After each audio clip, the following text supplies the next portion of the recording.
Bonsoir à tous, bienvenue à notre présentation sur notre analyse de risque en sécurité de l'information.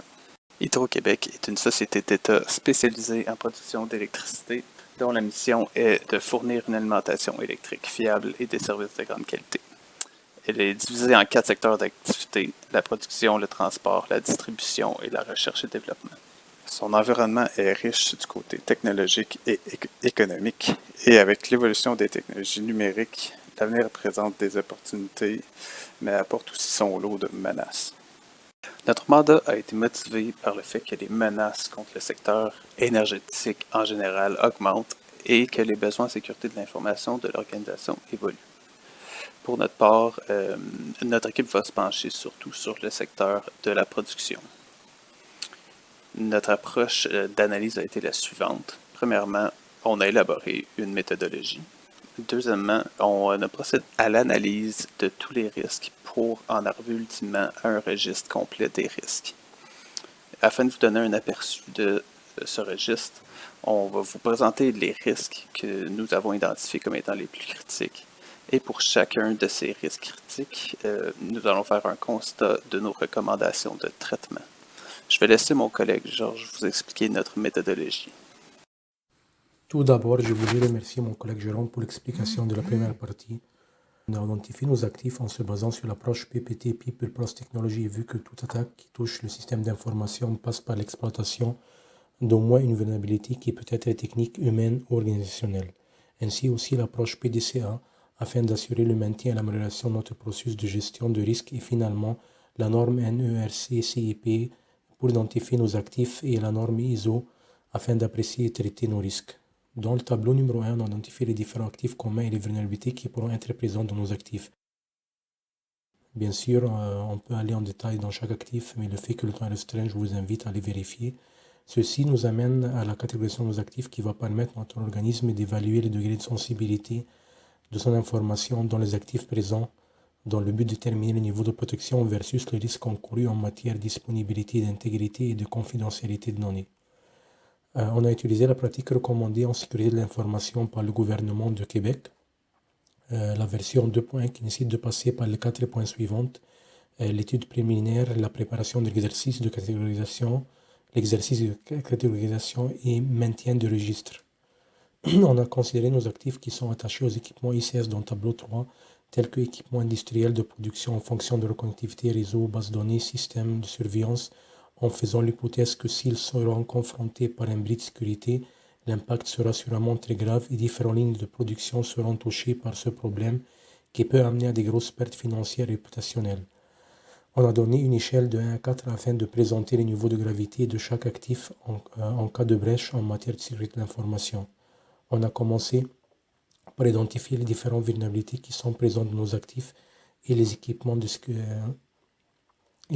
ICS tels que la manque de processus d'étiquetage adéquat avec des niveaux de confidentialité clairs, publics, internes, confidentiels, secrets et télésecrets. Après avoir calculé différents scénarios, on a pris la décision de retenir les risques considérés élevés en termes de score de risque. On a identifié 5 risques qui sont majeurs.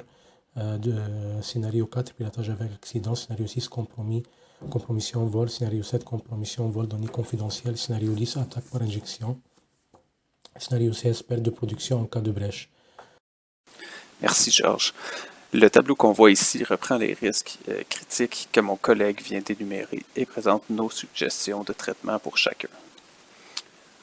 En numéro 1, étant donné que le piratage des ICS est notre risque le plus critique, on souhaite accélérer son traitement sans pour autant sacrifier le résultat du traitement. C'est pourquoi on suggère de joindre les connaissances de nos experts réseau, et des contrôles industriels que nous avons à l'interne avec celles de nos fournisseurs et d'une firme spécialisée en cybersécurité pour créer une escouade de sécurisation des ICS. En numéro 2, pour mitiger le risque de compromission et de vol de données, nous proposons 4 traitements. L'implémentation d'une solution de chiffrement, la sensibilisation des employés, le blocage des médias de stockage, l'implémentation d'une solution DLP. En numéro 4, pour mitiger les attaques d'altération des données par voie d'injection SQL, nous suggérons la tenue de postures de sécurité applicative, la révision de l'architecture de l'infrastructure applicative, l'implémentation de balayage de vulnérabilité applicative et la remédiation des écarts qui sont constatés lors des activités de posture de sécurité applicative. Pour le numéro 5, qui est l'absence de plan de continuité, nous proposons simplement de produire des plans de continuité pour l'ensemble des activités de production.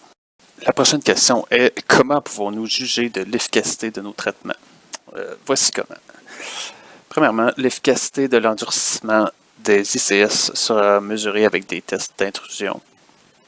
Deuxièmement, l'endurcissement contre la compromission et le vol des données sera efficace si les données en soi sont inutilisables sans décryption, si les employés atteignent les cibles d'identification de tentatives d'hameçonnage et que les canaux d'exfiltration de données sont bloqués ou surveillés. L'endurcissement contre les injections SQL sera jugé efficace si la société est consciente des faiblesses applicatives et architecturales et qu'elle met sur pied des projets de remédiation.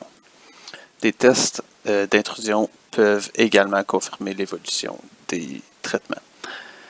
L'efficacité de la production des plans de continuité sera prouvée aussitôt que chaque activité de production aura un plan de continuité. Le diagramme de Gantt qu'on voit ici permet d'avoir une idée des délais typiques requis pour la mise en place des traitements des risques critiques que nous avons identifiés. Pour le premier traitement, nous estimons que l'endurcissement des ICS est réalisable dans un délai minimal d'une trentaine de mois, dépendamment du nombre d'escouades parallèles que l'organisation peut affecter au projet. La mitigation des risques de compromission et vol de données peut prendre un minimum de 18 mois. Par contre, la sensibilisation est un processus en continu. Un autre processus en continu est le balayage de vulnérabilité applicative, mais contrairement à la sensibilisation, il s'agit d'une activité facilement automatisable. Pour ce qui est des analyses de posture de sécurité applicative, nous suggérons de se concentrer sur une application à la fois. En d'autres mots, on lance une première analyse et au fur et à mesure qu'on trouve ces écarts, on lance un projet de remédiation. Le délai de remédiation dépend du nombre d'applications à traiter et si de nouvelles applications s'ajoutent entre-temps. La même idée s'applique pour la production de plans de continuité. Le délai de remédiation dépend du nombre de plans de remédiation à réaliser. Nos recommandations constituent en fait de bonnes pratiques répandues dans l'industrie. En effet, toute entreprise d'envergure qui se respecte implémente ses activités sous une forme ou une autre. L'investissement en vaut la chandelle. Plus on repousse la mise en place des traitements, plus on s'expose aux incidents. Un incident peut compromettre la profitabilité de l'organisation, mais aussi la fiabilité et la qualité de nos services, et par conséquent notre capacité à réaliser notre mission. Alors, j'espère que notre analyse a su vous éclairer quant aux risques du secteur de la production et nous vous remercions pour votre temps. N'hésitez pas à nous contacter si vous avez des questions et le rapport complet sera disponible dans les instants qui suivent.